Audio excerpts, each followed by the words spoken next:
everybody here is sitting. I have the pleasure of introducing Ian Butler. I've told this story a lot of times before, but I've never told it from beginning to end with an audience like this. But it's always involved alcohol, so at least I'm in my environment. First, I'm a little overdressed.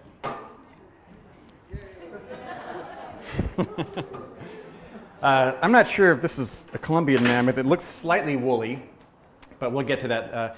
So this is a story of Paco, Pacifica's prehistoric pachyderm, which began actually 6 years ago today. That's totally a coincidence if that's the case, by the way. The reason we're doing it today is because this is the meeting day. And I said, sure, I'll do it. And then I looked in the records to find out what the day was that I had actually found the mammoth. And it turned out it was October 15th, 2011. Although in the case, it says 2012, so we have to fix that. But it's been a while, so I've kind of lost track a little bit. But the story of finding the mammoth actually goes back farther than that. It goes back 10 years, because it goes back to when I found this waterfall right here, which had no name. I just saw this really deep waterfall, and I figured, how am I going to get to it? I had to kind of invent my own trail to get to it.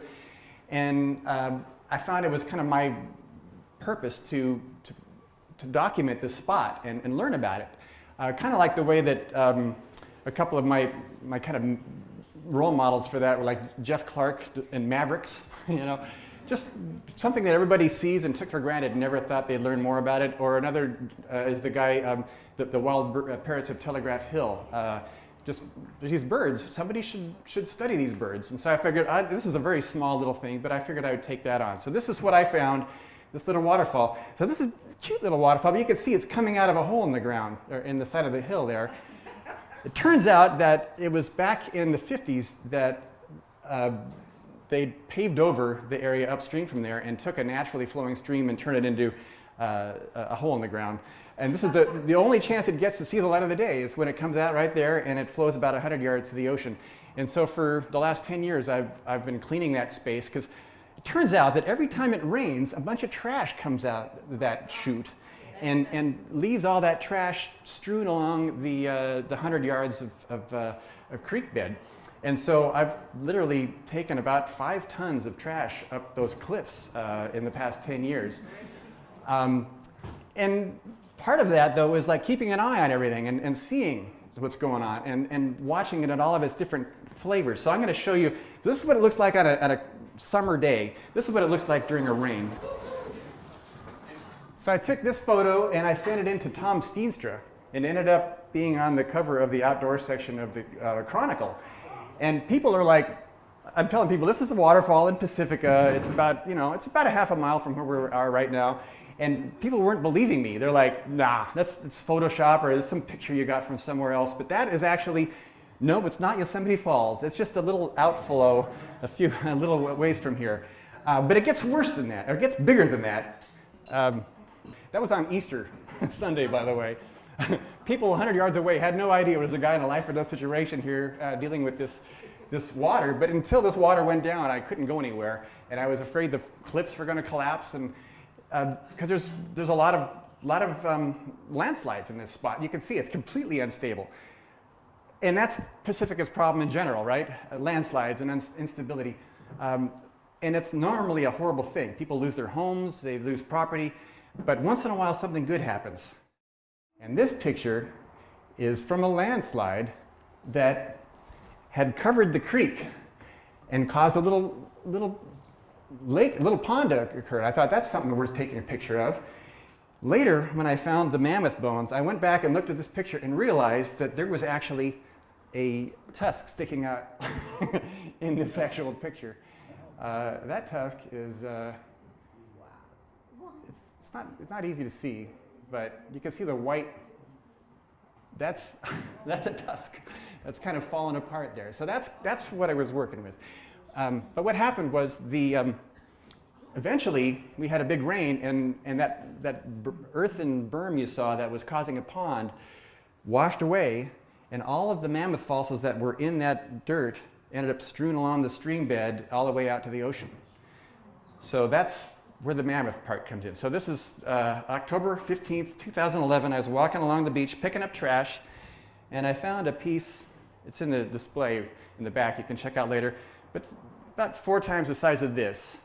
And it was here's the weird thing. I'm walking along, I see this, there's trash everywhere, and I go, wow, I think I just found a mammoth tusk. That's pretty cool. I'll come back and get that later. And I went back and I filled up 2 bags of trash, climbed up the cliff, and I went, oh, I left the tusk. I went home, I told my wife and my daughter, I said, you know, I think I might have found a mammoth tusk today, but I left it. Did anybody want to come with me? And my daughter said, I'll come with you. So we went back, and we found that piece was still there. And we started finding some other pieces. I think I found this piece that day. And then I walked upstream, and I saw that little pile of rubble there, and I saw a tusk sticking out of the ground. I went, wow, that's a mammoth tusk, I think. And you know, I've been picking up pieces like this, nice solid pieces of bone, and I figured it was going to be the same. And I went and picked it up, and it just collapsed and fell into 1,000 pieces. So there's a lesson to all you mammoth hunters out there. Don't let the adrenaline take you away, because you got to like keep these pieces in one piece, right? But fortunately, the tip of the tusk more or less stayed intact, and that's in the display in the back, and you can take a look at that. But it turns out the tusk is made out of entirely different material than the bone. It's like chalk. You could actually probably write stuff like sidewalk chalk with it, whereas the bone is strong and solid. So anyhow, I found those pieces. I had about half a dozen pieces that I put in a box. I took a picture of it, and I sent it in to Jean DeMuth.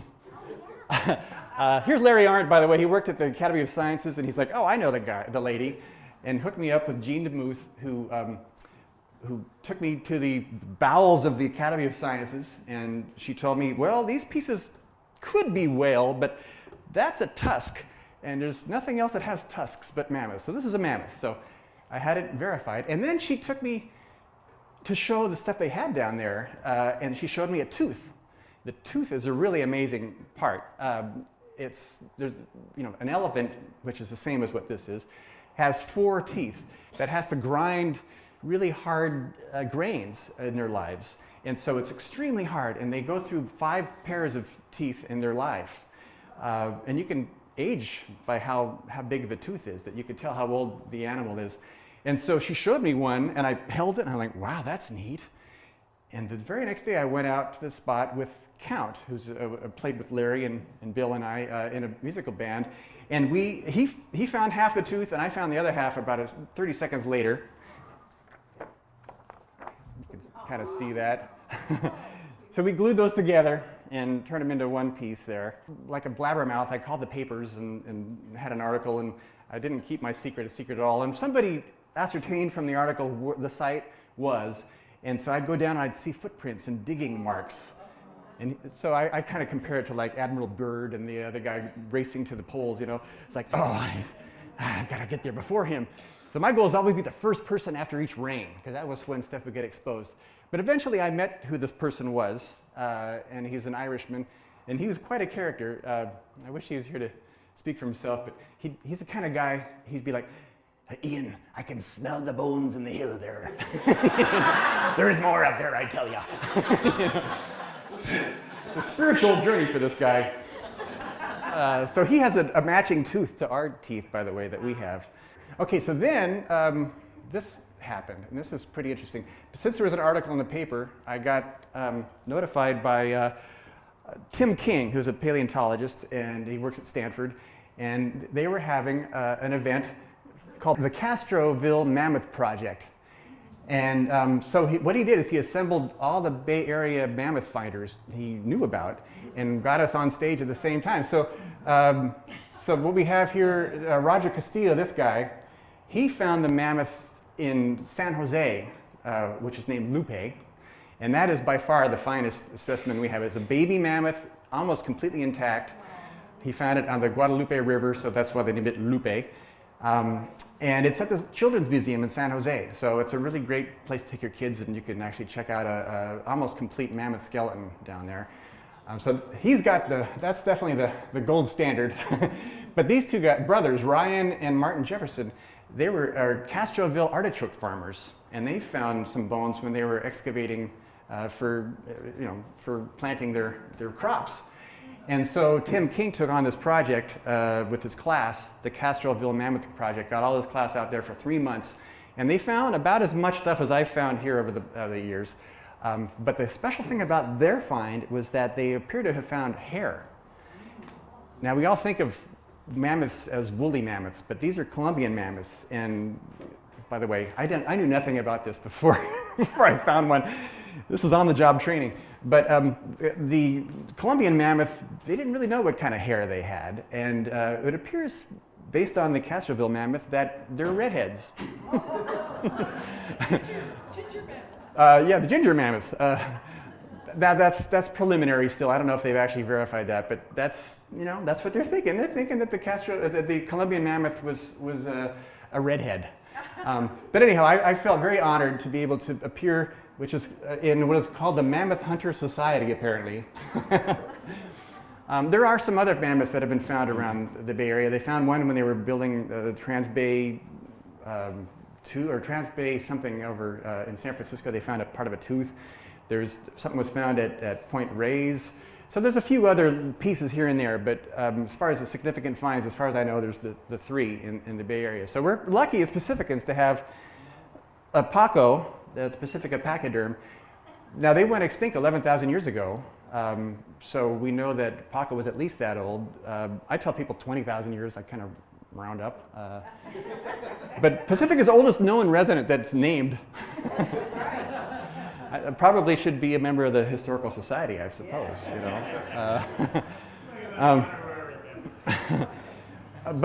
So I think that's well, let me just show you more things. Now, I'm still cleaning the beach on a semi-regular basis, and I'm always finding interesting things. Here's a message in a bottle I found. That's the third one. All three of them thrown off the Golden Gate Bridge. Here's some Ocean Shore Railroad ties, which are in that same spot there. And also, kind of an interesting thing was that I found this. It's kind of sad, but what appears to be tsunami debris.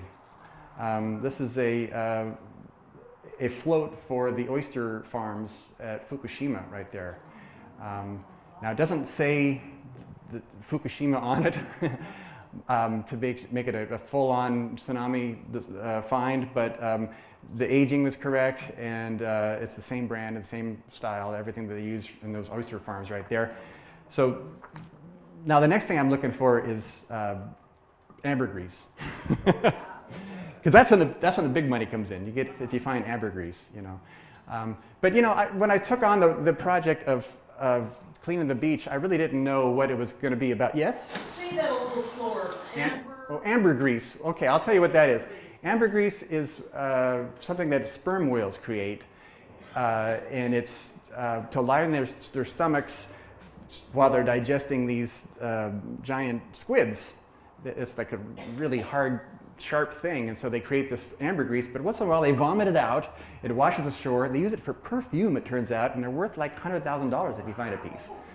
So I got my eyes open. By the way, the other thing I did find, this was with Lynn Adams helped out, I actually found $1,100 cleaning a creek. Not the same creek, but at the time I thought, all right, this is as good as it gets. But then the mammoth came along, and now nobody really wants to hear a presentation about my $1,100 that we found. So it's not that big of a deal. But I guess the point is, if you find something that's interesting that's nobody else is really paying attention to, adopt it. Find out what you can learn. I want to know more about the $11,000. You want to know about the $1,100? No. Okay, I'll tell you more about that. All right. So that was actually at the golf course. There's a creek in the golf course. And it was on Earth Day. I was busy running the Earth Day festivities, so I couldn't clean the beaches on Earth Day. But there was 1,000 people all over Pacifica cleaning up every waterway, but one apparently was skipped. So I went the next day. I went on Sunday to the creek, and I think it's within like 5 minutes of arriving, I found out one $100 bill. And I went, wow, I found this. And I just immediately ran home and showed my wife. And I went, look what I found. And she's like, let's go back. It hadn't even occurred there could be more, you know? Okay, sure. So we went back and we got digging in she went digging in the muck and just immediately just pulled out a $100 bill, and at that point it was game on. And we ended up finding a total of 11 of them. I think Lynn Adams found like 4 of those 11. I think I gave one to Steve. he was needed a few bucks at the time. Like, here, Steve, you've been doing a bunch of free stuff for the community. So that was pretty fun. So basically, you know, keep your eyes open. When I'm picking up trash, I'm looking for anything unusual, anything that doesn't fit. And, you know, I'm looking for the worst, most disgusting things I can find, trash. But once in a while you look for that, you find something that's really valuable and useful. And it's important to kind of document that and keep track of what you learn, because you can teach people through that. And I'll tell you what this mammoth has taught me, though, is I've always been fascinated by what happened here before the Spaniards arrived. You know, what it was like, what the hills were like before we changed what all the species are and everything. And I never really thought of what it was like even before the Native Americans arrived. And for me, this mammoth has been a glimpse into like peeling back to an even deeper past, a farther layer back. And it's to me, it's phenomenal, because, you know, this mammoth died, we'll say 20,000 years ago, somewhere around here. At the time, the Farallon Islands weren't islands. This is an inland plain here.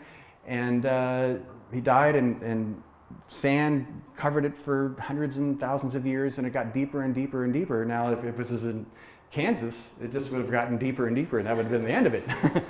But meanwhile, for all these thousands of years, the ocean's creeping in. And finally, the ocean got to where the mammoth was at, and washed away the cliff there and exposed this, you know. And I find that really fascinating, like, to actually really think about what that all actually means in reality, and then be able to hold this and realize this isn't just something in a book, you know, this is a real thing. And they were here, you know. You see a documentary about elephants, they had an amazing sense of society and family, so you can just imagine that these animals had a very complex life right here. And at the time there was camels and all kinds of amazing animals.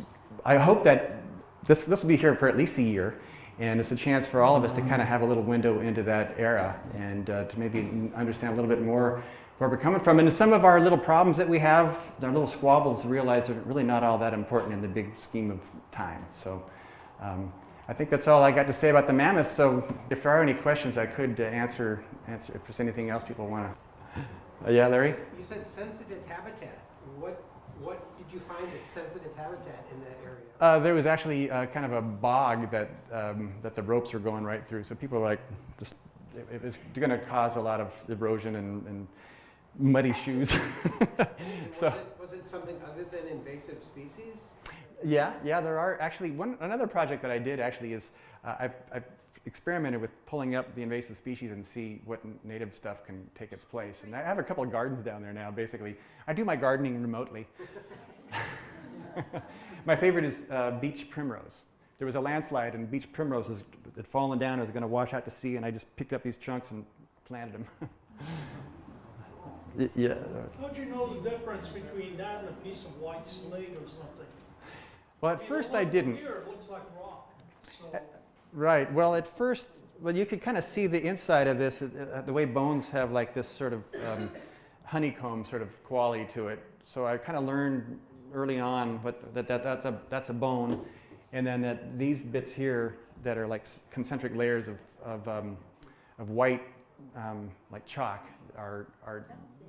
You know, after you see enough pieces, you start recognizing there's a lot of false fossil things around that you eventually learn, okay, that's something else. And you can tell by weight also. Rocks are usually going to be heavier than this stuff. Anything else? Okay, well, oh, yes? Do you think the bones are still there? Is your Scottish friend right? I would not, I'm still finding small pieces. In the last year, I haven't found anything bigger than, say, this big, but I'm still finding bits. But I suspect up in the hill there very well could be more, and so I'm always, it might be after I'm gone. So I'm showing some youngsters what the site is, and at every landslide, every rain, there's an opportunity to find something else possibly. Yeah. Where would you like to be found 10,000 years from now? In the back of this museum. Okay. All right, thanks so much.